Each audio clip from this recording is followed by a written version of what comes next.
Hello again, wrestling fans, and welcome to your Thursday afternoon dive into the history books of the professional wrestling lore. Today, we're going with episode number 8 of This Week in History.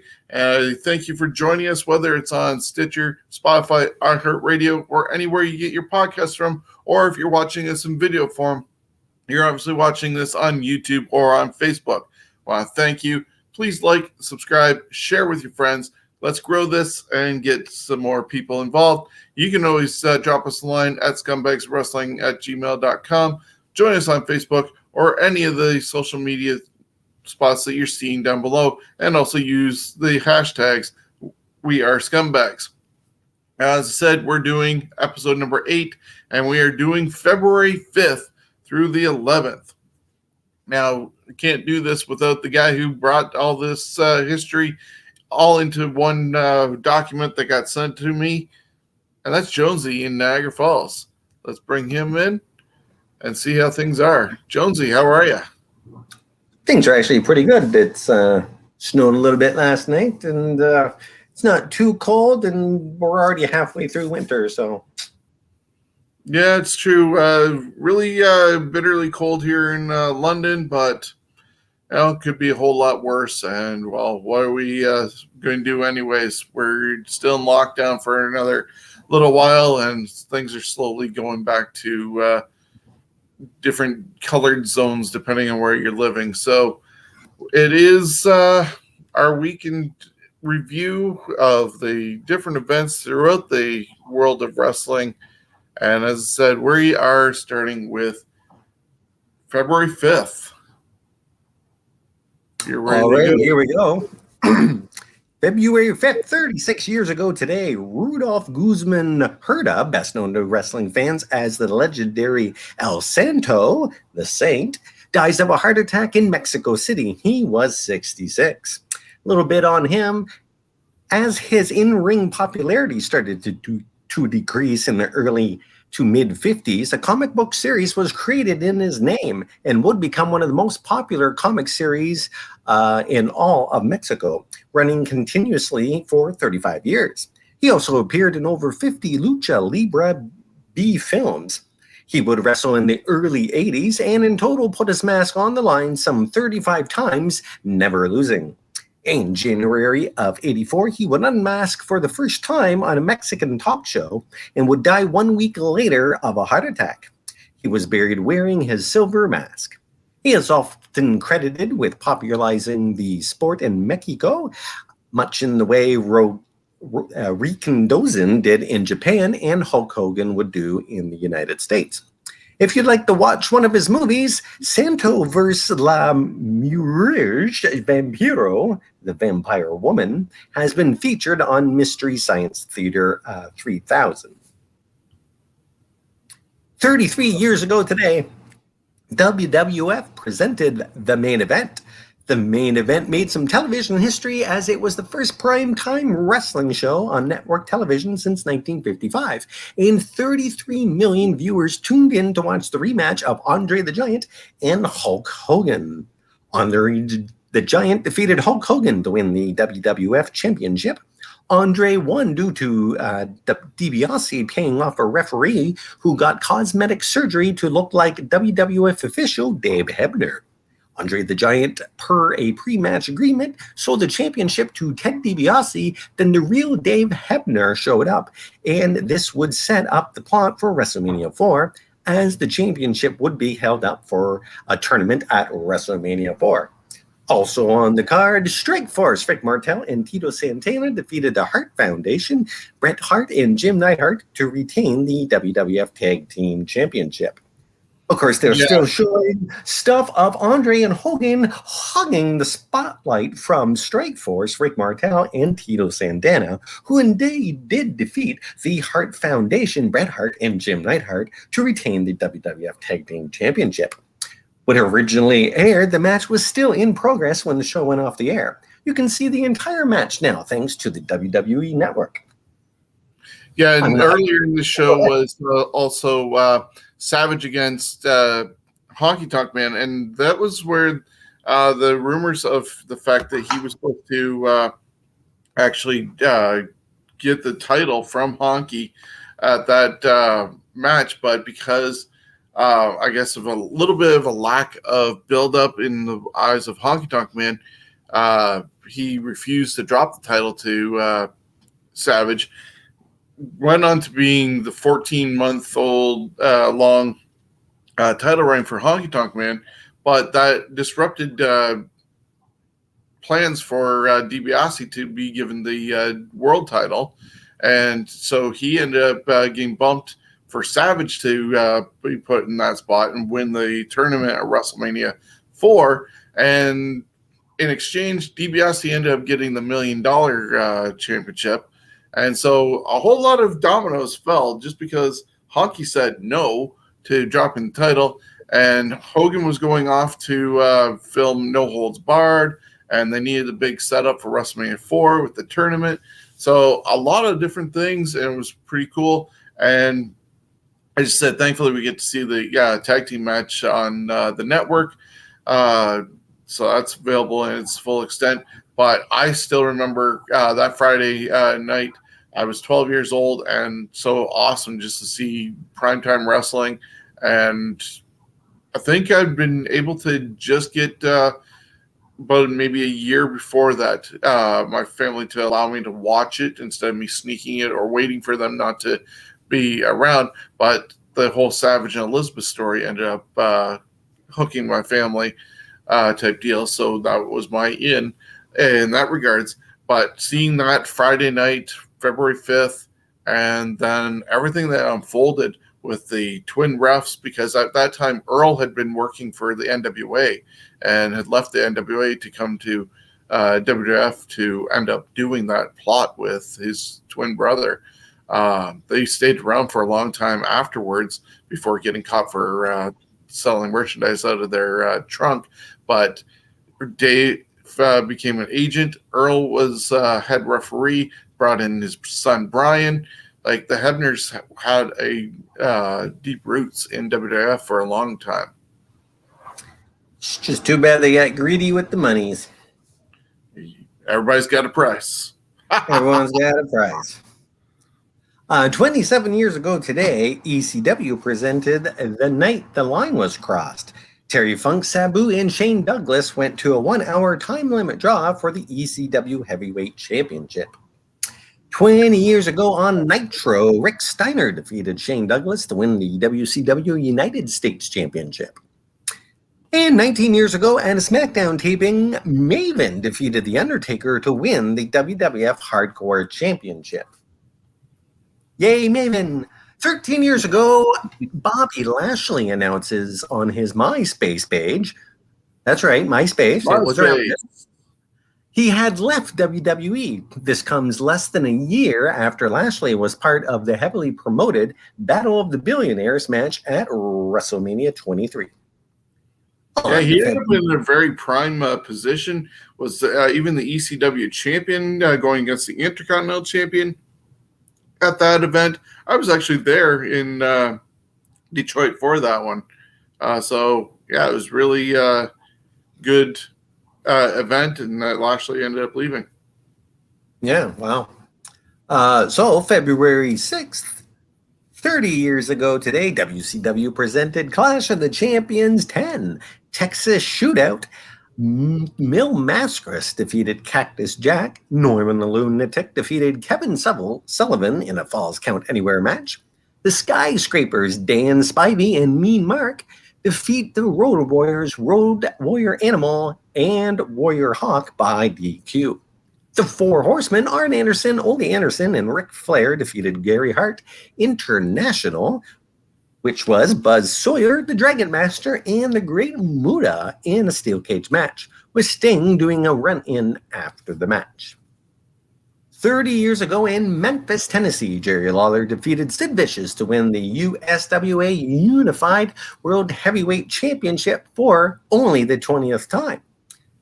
19 years ago, at a SmackDown, Hardcore Holly and Raven played hot potato with the WWF Hardcore Championship. Holly won the belt only to lose it back to Raven 2 minutes later.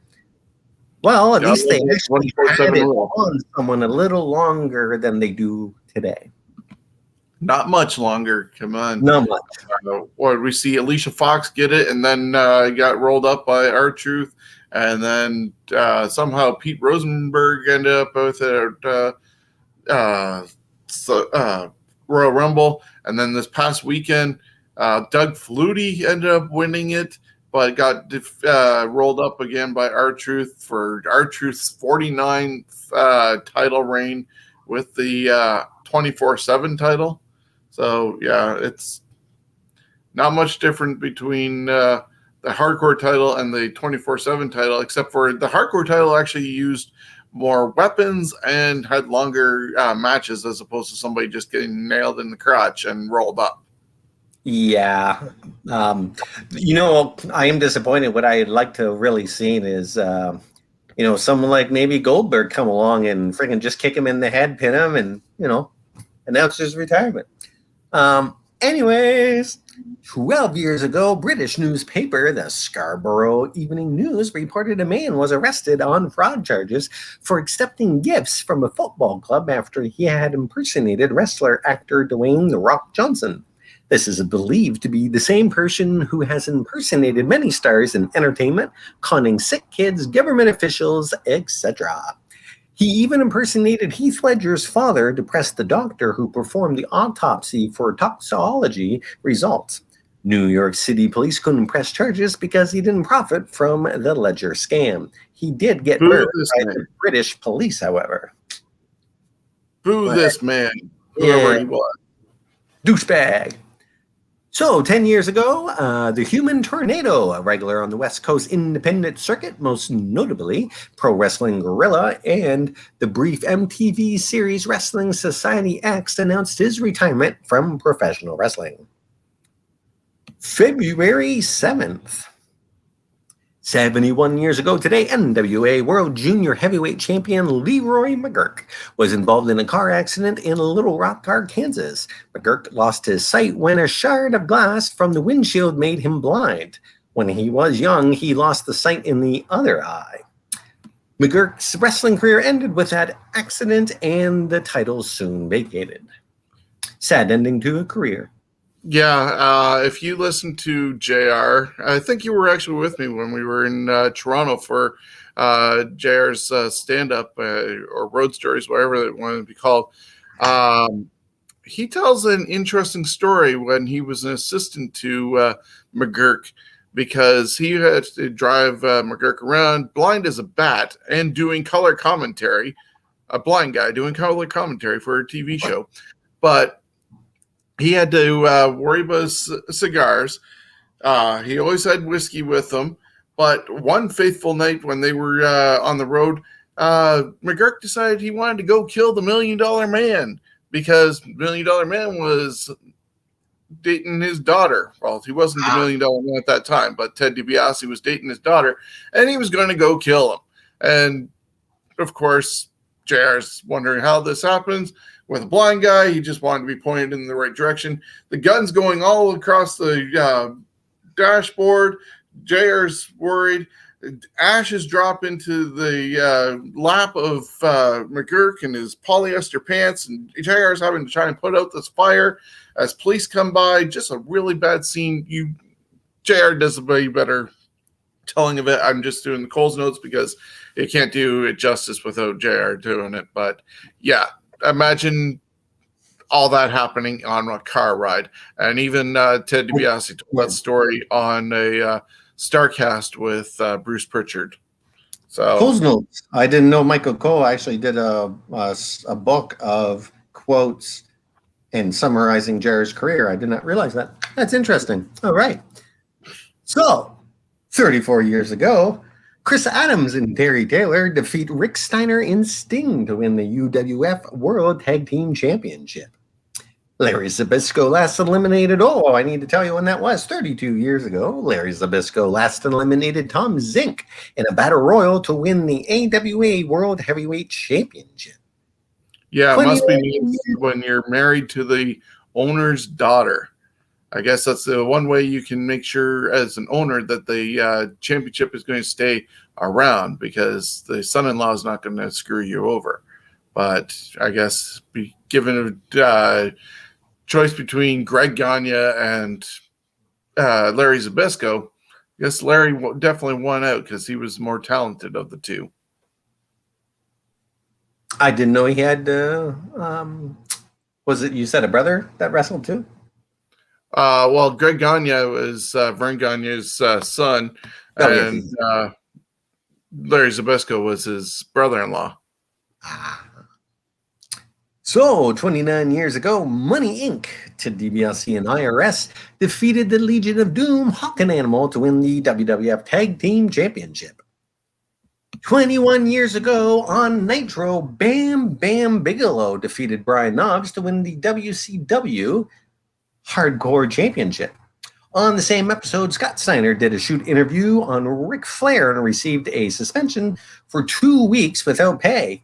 He called Flair a jealous bastard. He accused Flair and his buddies getting Steve Austin fired, and also remarks on WCW sucking and fans grabbing their remote to watch WWF. See, you can't tell the truth. Don't tell the truth. You won't get in trouble. Yeah. 17 years ago, Chris Hero defeated CM Punk 2-1 in a best-of-3 falls match to win the IWA Mid-South Heavyweight Championship. The match went past its 90-minute fall time for a total match time of 92 minutes and 15 seconds. 13 years ago today, WWE ends its relationship with Louisville-based Ohio Valley Wrestling, founded in 1997 by Danny Davis. No, not that Danny Davis. The promotion began the WWF's developmental territory in 2000. The move was done to consolidate WWF's developmental talent into one central location, which would be Florida Championship Wrestling. Yeah, the 4 biggest stars to come out of OVW right here are obviously Lotharian, which was Batista, Brock Lesnar, the prototype, John Cena, and third-generation superstar Randy Orton. Of course, there was also Shelton Benjamin, who was great friends with Brock Lesnar. But I think there's stuff out there that you can watch those matches. Maybe WWE Network has some of the stuff, especially as they were, because those 4 being prominent as they were graduates from there. And then, there's also a WWE Network special involving FCW, and there's a couple of different ones that you can see on there, because I believe there's a documentary series that was narrated by William Shatner, and you end up seeing the background of Bailey before she's brought up, including Adam Rose, where he's brought up. There's a bunch of those things. And then I believe they did also a documentary on FCW before it became NXT. And when it became NXT was just after they gave up on the sort of competition version of NXT and made it the brand that is today. And you have so many people who've graduated from that program. Yeah, it's one of the best things they've done is that NXT. 12 years ago, Chris Jericho got into a verbal altercation with a pair of so-called fans in Victoria, British Columbia. After a WWE house show, a mob of people halted Y2J's vehicle at a stop sign, and 2 fans got physically and verbally abusive with the superstar. No charges would be laid because they couldn't identify the goons. This can be viewed on YouTube. All right, moving on to February 8th. 50 years ago, Pedro Morales defeated Ivan Koloff to win the WWF Championship. Morales, the first Latino-born world champion, would hold the world title for just over 1,000 days before losing it to Stan Stasiak in December 1973. And because back then they had a one-belt rule, Morales had to surrender his WWF US belt. 41 years ago today, in Tokyo, Japan, Stan Hansen defeated Antonio Inoki to win the National Wrestling Federation Heavyweight Championship. There's Antonio there. What a grin on him. Look at that, man. Looks like he means business. A good abdominal stretch. I'm impressed you know the name of that move just by looking at it. Me, I couldn't tell you what the hell that is. I'd say that was like a side headlock. But obviously it's more than that because his arm looks behind and he should pull his hair. Anyways, 35 years ago today in Boston, Massachusetts, Randy Savage defeated Tito Santana to win the WWF Intercontinental Championship. And that is definitely one of his more colorful robes that he wore. 22 years ago today, WWF presented Raw Saturday Night from the Sky Dome in Toronto, Ontario, Canada. 41,432 fans, some of that was us, were in attendance. This would be the largest attendance for a Monday Night Raw in company history. The show featured the surprising in-ring debut of WWF chairman Vince McMahon. In a pre-show dark match, John Da Silva defeated Joe E. Legend, and I actually remember Joe E. Legend because he used to wrestle around southwestern Ontario. Used to see him in a lot of indie shows back then. I lost my spot. There he is, Joey Legend. So Mankind and Stone Cold Steve Austin ended in a no contest. The Rock defeated Steve Blackman in a non-title match. The Corporation, Vince McMahon, Ken Shamrock, Test Kane, China, and the Big Boss Man defeated Stone Cold Steve Austin in a gauntlet match. McMahon entered himself in the match and would score the winning fall. The thing I actually remember most about that myself is going up to the restaurant afterwards and looking out into the actual Sky Dome where everyone was, and they were taking apart the ring. And I was blown away by the amount of signs that I really wish I would have taken a picture of that. The amount of signs that were everywhere in the dome. It was just crazy. Like, it was like, oh my God, there's like a couple dumpsters with a cardboard out there. Yeah, it was crazy.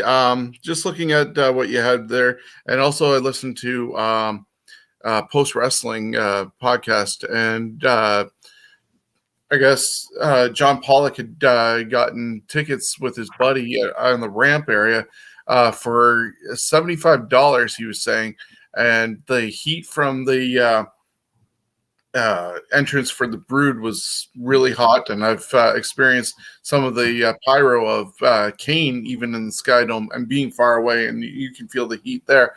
John Da Silva, I didn't realize it at that time, but John Pollock pointed out that was Scott D'Amore, who is one of the head guys for TNA Impact, should I say, Impact Wrestling, and also Border City Wrestling down in Windsor. So he was the one who went against Joey Legend. And then, yeah, as you were talking about the fact that after the event, we went to the restaurant and enjoyed a drink and dessert before you guys ended up going back to London, and I stayed at the hotel that night. I remember a bunch of kids going to Ryan Shamrock for an autograph. I recognized who it was, and she didn't have a pen, so I handed her the pen, and she thanked me for that. And you guys didn't realize it was her, and they were like, who's that type deal. But then the next morning, I got up and went down to the Sky Dome restaurant for breakfast, and they had a buffet set up. And where I was seated, I could see the Sky Dome being set up for, I believe it was a Motley Crue concert being put in there. And I just looked over as a bunch of suits came in, and they went and got their breakfast and sat down. And then a couple of minutes later, Vince McMahon, Linda, and this was before Stephanie became a character on TV. She came in, and I just looked over my shoulder and just casually went, "Morning, Vince." You know, I didn't want to do the, oh my God, star-crossed, crazed panic. Oh my God, you need to sign this. And he actually came over to the table, asked if I'd been at the show, had my Raw is War t-shirt that said Skydome on the back and everything. And that night, as you see in this picture that I'll put up again, he was full out Mr. McMahon. I did the refereeing part earlier and gotten the Mr. Sacco from Mankind in that match that didn't happen. And then he was full out in Austin's faces. See, it got used for so many videos, the cover of Raw magazine, and so he was like full out Mr. McMahon character, and he was just like, "Hey, did you enjoy the show last night?"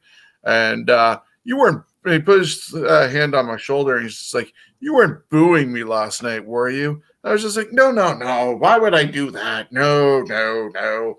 And I had stationery from the hotel, and he just wrote best wishes from the WWF, Vince, and Linda then called him to get his breakfast so he can meet up with everybody. And he's like, "Well, thanks a lot." And I was like, "Oh, thank you." He left, and I felt so bad because I lied to that man because I booed the hell out of him the night before because of, as I said, what he did to Austin and Mankind and everything. And then I stepped back and corrected myself. I booed Mr. McMahon. I didn't boo Vince McMahon, the creative genius that I just met at breakfast time. So I was able to rationalize my lying to Mr. McMahon. But yeah, it was an awesome meeting of him. And it goes to show that you don't have to be fan crazed and, oh my God, because you get attention better from those who pay them respect by just going, "Hey, how are you?" and treat him as a human being. And I didn't expect him to come over to my table, but he did.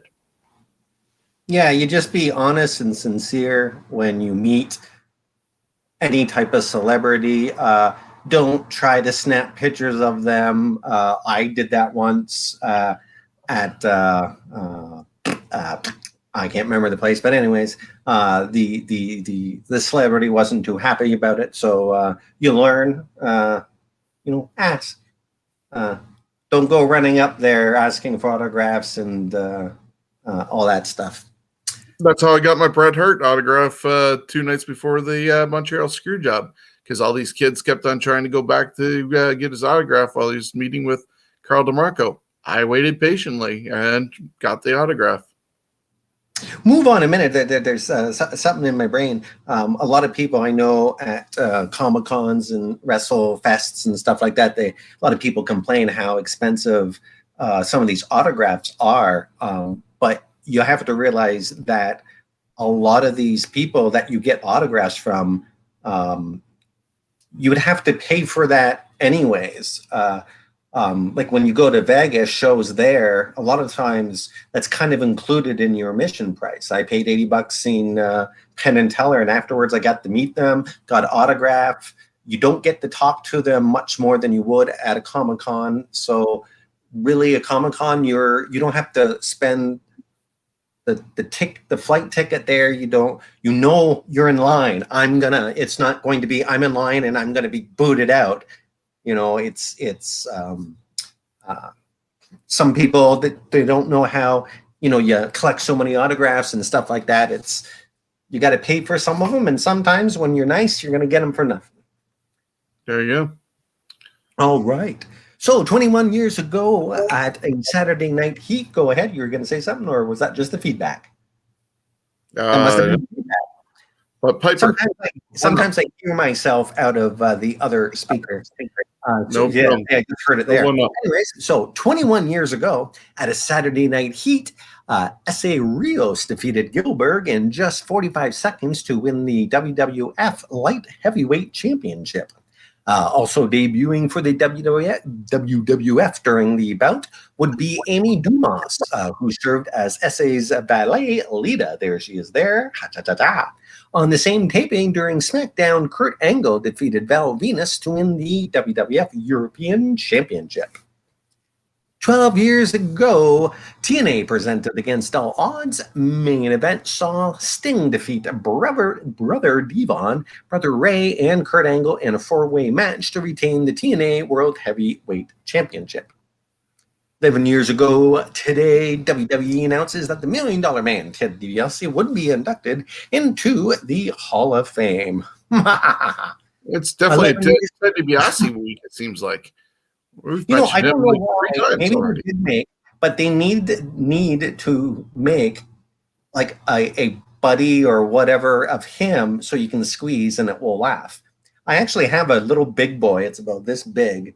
And I squeeze in and it does its whole tagline. They need one for him. Yeah, they did do a wrestling buddy when Tonka was doing those originally, but I don't think it had a laugh button in it. I think those things would sell like hotcakes if they added especially today, it would actually sound much more like the person than all muffled up. So, 11 years ago, also on Raw, Show Miz, the Big Show and the Miz, defeated the Generation X, Triple H, and Shawn Michaels in the Straight Edge Society, CM Punk, and Luke Gallows in a 3-team elimination match to win the WWE Unified Tag Team Championship. 5 years. Yes, it is a lot of gold. 5 years ago, Bryan Danielson announces via Twitter that what would become his first retirement announcement. Also today would have been the 63rd birthday of Sherry Scroll, born Sherry Russell. She's best known to wrestling fans as Sensational Sherry Martel. A beautiful woman. February 9th. 39 years ago, the Midnight Rider defeated Ric Flair to win the NWA Heavyweight Championship. However, after the match, NWA President Bob Geigel ordered Ryder to unmask. Ryder refused and gave the title back to Flair. Why did the Midnight Rider do that, you ask? It turns out that the Midnight Rider was none other than Dusty Rhodes, who had a stipulation that if Rhodes showed up, it would have violated his suspension and he would have been banned for life from the NWA, if you will. How can you tell me that this guy on the screen wearing the mask is Dusty Rhodes? There's no possible way. Except for his droopy eyes and his droopy mouth, you can't tell it's him at all. Oh, I wonder if he talked. Mind you, in his defense there, remember, there was the giant machine, the killer machine. So, February 9th, we already did that one. 23 years ago on Nitro, the Steiner brothers, Rick and Scott, defeated the Outsiders, Scott Hall and Kevin Nash, to win the WCW World Tag Team Championship. Also on this show would be unknowingly the final WCW appearance for Lord Steven Regal. He took on Goldberg in an awkward match that showed how green Goldberg really was. WCW would release Regal immediately following the match. In Goldberg, I'm telling you. So, and just to think, after that, Regal became it was Steven Regal, though, the first appearance in WWF as the man, the real man. Such a man.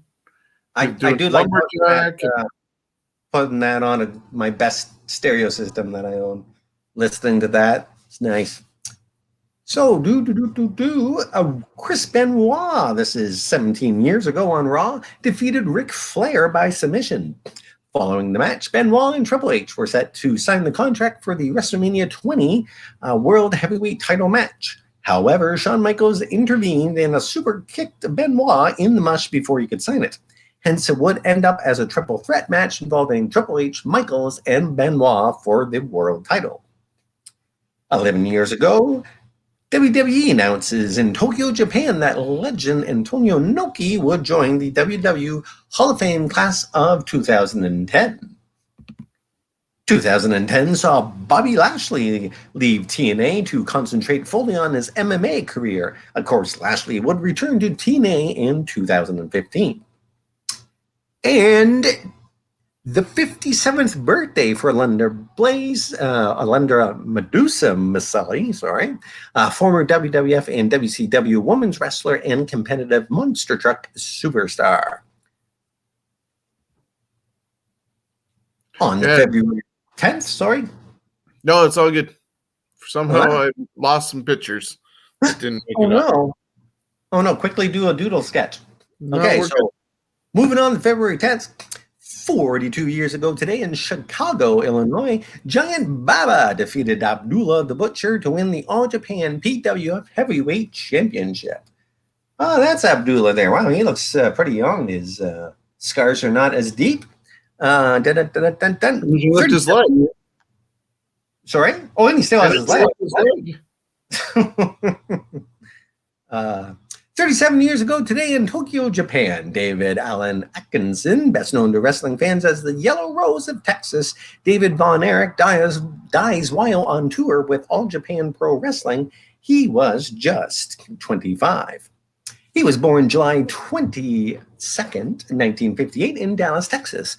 David Von Erich was a two-sport star at Lake Dallas High School and gained a scholarship to North Texas State University, but dropped out to join the other family business, professional wrestling. Only 2 months into his career, he went to a 30-minute draw with Harley Race for the NWA World Heavyweight Championship. In '83, he would invite the Fabulous Freebirds to WCCW only for them to turn on him and his family. This would ignite the famous feuds between the Von Erichs and Freebirds. During that time, he also feuded with Flair and had a NWA World title match booked, but it would never happen. While on tour with All Japan Wrestling, David was found dead in his hotel room in Tokyo. An official cause was never determined. On May 6th, David's brother Kerry would win the NWA World Heavyweight Championship from Ric Flair in Texas Stadium. Kerry wore a robe memorializing David, but would not wear it again after losing the title 18 days later.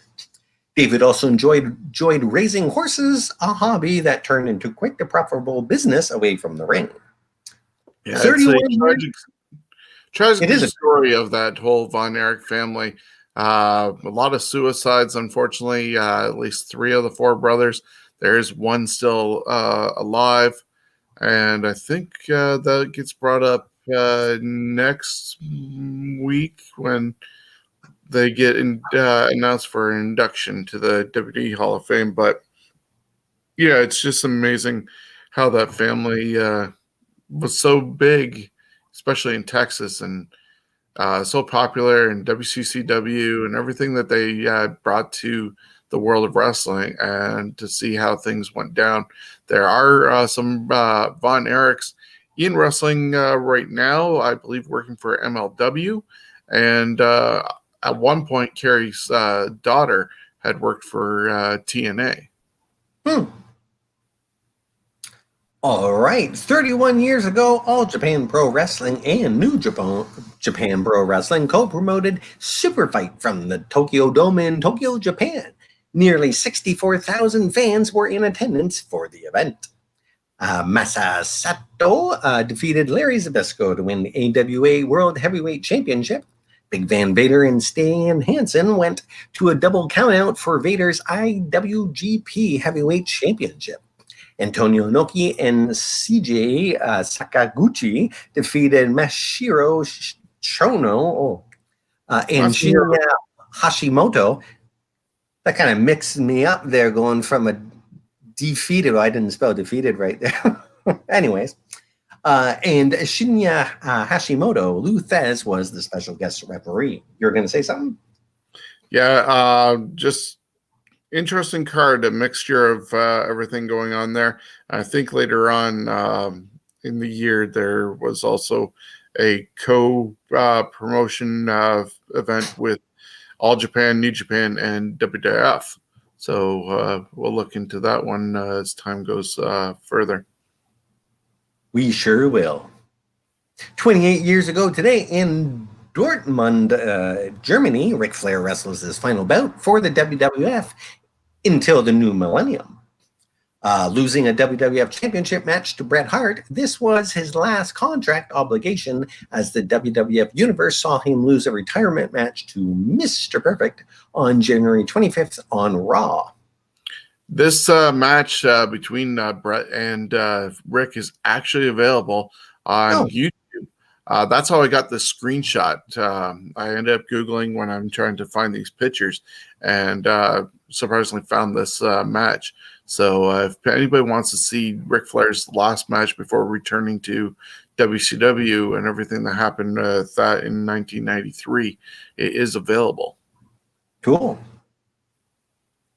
So 18 years ago today in Tampa, Florida, Curtis Michael Henning, a.k.a. Mr. Perfect, was found dead in his hotel room. He was just 44. Curt was an American professional wrestler, manager, and color commentator. He performed for many promotions, including AWA, WWE, WCW, and TNA. Henning is the son of wrestler Larry the Axe Henning, the father of wrestler Curtis Axel. Henning debuted in 1980 and won multiple championships in both Pacific Northwest Wrestling, PNW, and the AWA during the decade, and gained attention when he defeated Nick Bockwinkel for the AWA World Heavyweight Championship in 1987, with his 373-day reign being the 7th longest in history. Henning moved to the WWF, where he feuded with Hulk Hogan over the WWF Championship and won the WWF Intercontinental Heavyweight Championship twice. He would win many titles with WCW during the late 1990s. He would return to the WWE, then moved on to TNA. He later headlined multiple pay-per-view events for TNA in contention for the NWA World Heavyweight Championship prior to his death on February 10th, 2003. While professional wrestling journalists Bob Ryder and Dave Shearer in a 2000 publication recognized him as one of the best all-round competitors this business has ever produced. And Henning was inducted into the WWE Hall of Fame, and WWE credited Henning for raising the standard of technical wrestling in that company. Yeah, I was actually a fan of Curt Hennig's. Oddly enough, he was kind of boring when he first came in because he was just wearing trunks and didn't have any oomph behind him, it didn't seem. But all the sort of vignettes that he did before coming into the WWE were really good. All the different sports he was doing, whether it was bowling and darts, throwing a football to himself, the baseball vignette they did. He ended up getting a huge friendship, lifelong friendship afterwards, should I say, with Wade Boggs, who was a part of that vignette with him. Wade even did the induction into the WWE Hall of Fame with for Curt Hennig. I was at that one. That was at the Fox Theater, one of the last ones that they did in that sort of setting before they moved to arenas, and that was done, as I said, Fox Theater in Detroit. And you got to see Larry there. This was, I think, just before his son Michael, or Joe, should I say, Joe Hennig ended up becoming a superstar. And so we got our first look at that aspect. I always wished he had won the WWE Championship away from Hogan in the early 90s when he was feuding with him. And he was the one who destroyed the WWF Championship belt on a Saturday Night's Main Event when him and the Genius stole it. But all those different victories and being undefeated for the longest time, I can't believe the fact that Brutus the Barber Beefcake was the one who got the first official victory over Curt Hennig, ending the Mr. Perfect thing. But I guess he obviously recovered from that and became the Intercontinental Champion, had an amazing match with Bret Hart at SummerSlam. Obviously found his way back into the ring after being color commentator after Warrior left and had to team up with Savage, and he was with Flair in between that time. Just a really good career. I don't know if we really need to talk about the West Texas Rednecks and Rap is Crap, but hey, I like that song. I thought it was funny when they did that. Yeah, it was definitely like South Territory crap they were doing, but it was funny. 13 years ago, TNA presented Against All Odds 2008. Neat fact about this, both Awesome Kong and Scott Steiner faced the same opponents again in the next year's event in 2009 with the same outcome. Scott Steiner defeated Petey Williams in a Feast or Fried briefcase match. Awesome Kong defeated ODB to retain the TNA Knockouts Championship. Abyss defeated Judas Messias in a barbed wire massacre match.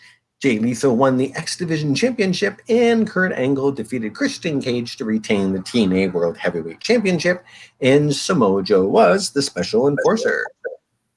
And let's end it with February 11th. 54 years ago, Dory Funk Jr. defeated Gene Kiniski to win the NWA World Heavyweight Championship. 42 years ago in St. Louis, Missouri, Giant Baba defeated Harley Race to win the Pacific Wrestling Federation Heavyweight Championship. 40 years ago in Pittsburgh, Pennsylvania, Bob Backlund defeated WWF Intercontinental Champion, the magnificent Don Morocco in a Texas death match to retain the WWF Championship. 39 years ago today in Boston, Massachusetts, Tito Santana defeated the magnificent Don Morocco to win the WWF Intercontinental Championship. A lot of title changes on that day. 27 years ago today, WCW presented Super Brawl 6. The Nasty Boys, Brian Knobbs and Jerry Saggs defeated the Public Enemy, Johnny Grunge and Rocco Rock in a Falls Count Anywhere tag team match. Kevin Sullivan defeated Brian Pillman in a I Respect You strap match in just 59 seconds. This would be Pillman's last WCW appearance as he grabbed the microphone from referee Jimmy Jett and said, "I respect you, Booker man," making an open reference to Kevin Sullivan being the head booker of WCW at that time. Arn Anderson and Kevin Sullivan fought to a no contest in an I Respect You match. Strap match when Ric Flair convinced the two to stop fighting. Ric Flair defeated Randy Macho Man Savage in the steel cage match to win the WCW World Heavyweight Championship, and Hulk Hogan defeated the Giant in a steel cage match. You know that's an event to maybe watch there. Super Bowl 6. It sounds like it's good. Doesn't mean it is, but it sounds like it's good. Yeah, and just think. Giant was actually thrown off the top of Coa Hall in October and came back and won the title. And in February, they are still fighting each other. Don't you know that Giants bounce? Apparently. Just like Bumpus. That's right. 16 years ago today, TNA presented Against All Odds, the Latin American Exchange Homicide. Oh, that's a nice looking logo there. I like that. Anyways, the Latin American Exchange, Homicide and Hernandez defeated Team 3D, Brother Ray and Brother Devon in a Little Italy street fight. Christy Hemme defeated the Big Fat Oily Guy in a tuxedo match. Sting defeated Abyss in a prison yard match, and Christian Cage defeated Kurt Angle to return the NWA World Heavyweight Championship. 13 years ago, Vince McMahon announces during an investor conference call that WWE would abandon the Survivor Series pay-per-view name. But don't worry, the decision comes after the 2000 annual financial reports. However, that decision would be reversed, and the following Survivor Series ratings numbers did improve. I did not know they were actually thinking of canceling this Survivor Series. I can see kind of why, because it was kind of lagging away from what it was originally meant to be, but it's always been one of my favorite pay-per-views. Yeah, they need to keep it with the whole teams of 5 or 4 against each other, because it made it a special event, just like the Royal Rumble. And it needs matches of survival. That's what the whole event is. So you don't always have to have those 4-on-4 and 5-on-5s, but there should be a retirement match in there. A loser leaves for like a year or until, the next year's or something. There needs to be the one where it's like feuds that have gone on for too long. That's where they get decided. Anyways, that's enough about my nerdiness. 9 years ago, New Japan Pro Wrestling presented the New Beginning card from Osaka, Japan. Many stars competed, including the Young Bucks, Katsuri Shibata, Doc Gallows, Carl Anderson, Togi Makabe, Big Daddy Yum Yum, Kashi Shikaraba, Yuji Nagata, Jushin Thunder Liger, Shinsuke Nakamura, and so many more. The actual whole card, it looks like it was pretty darn good. And I cut out a lot of names that a lot of people would know as well out of that. There was just a lot of freaking stars and future stars that were at that event. And that is it. The majority of our history material comes from Google, including Wikipedia, CagesideSeats.com, the fine folks everywhere that did documentation, writes the stuff down, and of course, the cast of wrestlers from years long ago. Very good. And of course, I'm getting all my photos just by Googling and recropping so that they fit at least as best I can on this screen when I get the right size. So we try to get that, take an adventure down memory lane. And so next week, we will be back with February 12th through the 18th, I believe it is. Yeah, 12th to the 18th. And we'll see what all comes up with that. There's probably some more Super Brawls. I think WWE starts bringing in some Elimination Chambers, No Way Outs, and stuff like that to come.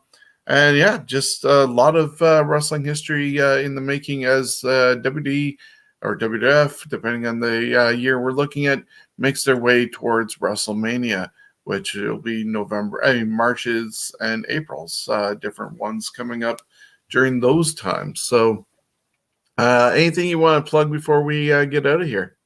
Just a couple movies. The one I watched last night off of Tubi, which is free. It's called Zombeavers. It's from 2014. It's actually quite entertaining, and the puppetry in it is pretty good. The other movie, I've been trying to find it. It's called The One and Only. I've seen it once before. It stars Henry Winkler, and it's kind of a loosely based kind of Ric Flair type of character. Henry Winkler plays a guy who turns into a wrestler who figures out how to be popular in that whole thing. I don't know if you've ever heard of that movie. It's actually pretty good. It's, I believe, from 1977. No, never heard I'm of sure it. it's out there somewhere. Because the last time I seen it, well, the only time I seen it was I found it on some internet free site and watched it. So it's out there somewhere. Excellent. But it's one to watch if you like wrestling movies. So definitely something to look into. Maybe can look into those type things, and if they're available for free, we could maybe put the links up on the Scumbags page, and people can watch them that way and find it. I want to thank everybody for joining us. Hopefully you joined us yesterday for Fantasy Warfare Tournament. We looked at the greatest NWA WCW television champion. Just lost my thought for a second. Steven Jonesy and I were looking through that. Next week, we're going to look at the greatest TNA Impact World Champion. And that's going from the time after they broke off from the NWA till today. And we're going to do that. And join us later on tonight on Twitch, YouTube, and Facebook as we go live with our rundown of the week in news and look at Butch Reed's passing, the advancement towards this Sunday's NXT TakeOver Vengeance Day pay-per-view happening on the network on Sunday. But that's all part of the Scumbags Wrestling Podcast, episode number 141. And as I said, that's going to be on Twitch, YouTube, and Facebook, or, of course, anywhere you get your podcasts from, Stitcher, Spotify, iHeartRadio, in audio format after we're done. So we're going to be out of here and wish you a great week, or talk to you later on tonight when you can be interactive with us. Yes, and The One and Only you can actually find on Prime. I believe you got to pay for it, though. Okay, well, we'll see what can be done on that end. Until next time, have a great one.